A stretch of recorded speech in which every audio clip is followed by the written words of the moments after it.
Stage 1. Raw material inspection. The manufacturing process starts with raw material inspection.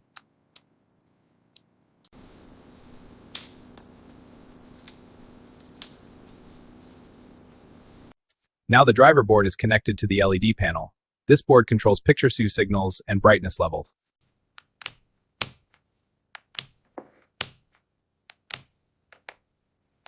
Stage 5. Main board installation. The main board is the brain of the LED TV. It controls picture processing, sound.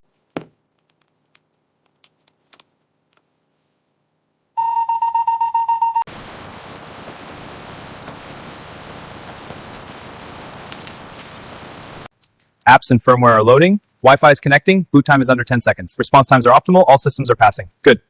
Stage 9. Quality testing. Verifying picture quality and color accuracy. Initiating burn-in test.